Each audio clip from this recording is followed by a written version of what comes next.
Pakistani government تو کر رہی ہے، لیکن اگر سامنے والا فریق رضامند نہ ہو، کسی ایک کا کنسرن نہیں، وہ پوری قوم کا کنسرن ہے. اس کا بڑا صحیح طریقہ یہی ہے کہ اب پاکستان کو حکومت کو تھوڑا سخت رویہ اختیار کرنا چاہیے. اچھا، سبسکرائب کریں اور بیل دبائیں تاکہ کوئی خبر رہ نہ جائے.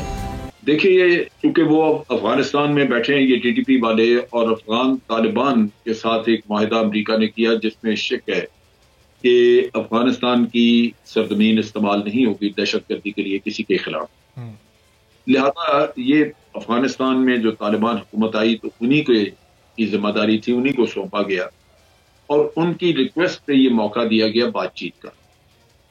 اب اس میں جو نقطہ ہے سمجھنے کا وہ یہ ہے کہ طالبان کی تعداد اگر 2,500-3,000 ہے تو وہ اپنے مطالبات ذاتی نوعیت کے تو رکھ سکتے ہیں کہ جی ہمیں یہ رعایت دے دیں، وہ دے دیں، اور ان کو ریاست میں میں رہتا ہوں، آپ جیسے جس طرح باقی شہری رہتے ہیں ان کے مطابق ان کو باقی قوانین کی پابندی کرنی ہوگی.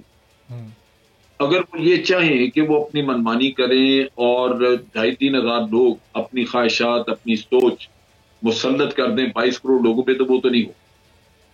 آئین ہمارا 22 کروڑ لوگوں کا بنایا ہوا آئین ہے، ان کی تائید، ان کی حمایت سے بنا ہوا ہے، لہذا اس میں تو کوئی ایسی تبدیلی ہو نہیں سکتی. لیکن چونکہ افغان طالبان جن کی مدد درکار ہے، ان کے کہنے پہ ہم نے یہ کیا تو ایک موقع دے دیا. میری اپنی سوچ یہ کہتی ہے کہ ٹی ٹی پی ہمیشہ آپ کو ایسے مطالبات پیش کرے گی جو آپ کبھی بھی پورے نہیں کر سکتے. اس کی ایک وجہ ہے، ان کا جو وجود ہے، جو وہ حاضر ہیں یہاں پہ اور رہ رہے ہیں، وہ زندگی جو بھی ان کی ہے وہ مرہون منت ہے ہمارے دشمنوں سے ملنے والے پیسے، ان کی پیسے کی مرہون منت. وہ یہ ہو نہیں سکتا کہ وہ دہشت گردی بند کریں تو روزگار ختم ہو جائے گا ان کا. وہ 2,500-3,000 لوگ جو لے کے پھر رہے ہیں ان کو کہاں سے کھانا دیں گے، کہاں سے پالیں گے؟ لہذا یہ کام انہوں نے کرنا ہے. افسوس اس بات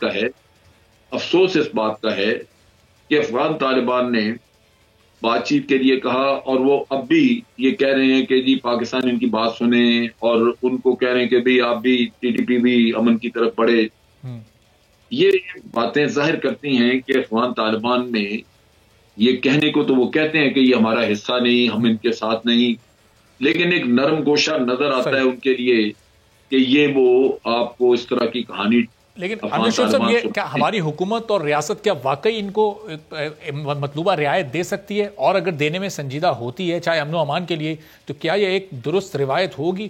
چونکہ پھر اپوزیشن حکومت کے خلاف اس کارڈ کو استعمال کرے گی کہ دیکھیں آپ طالبان سے تو بات کرنے کو تیار ہیں لیکن آپ اپوزیشن سے بات کرنے کو تیار نہیں ہیں.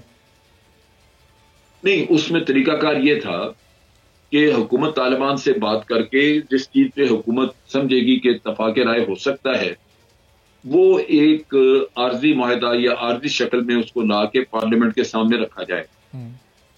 یہ پارلیمنٹ کے سے اپروول کے بغیر تو یہ چیز ہونی نہیں تھی اور نہ ہی ہو سکتی. اس کی بہت بڑی وجہ یہ ہے کہ یہ جو انہوں نے جرم کیے ہیں یہاں پہ، یا جو جتنے لوگ مارے گئے ساری دہشت گردی میں، وہ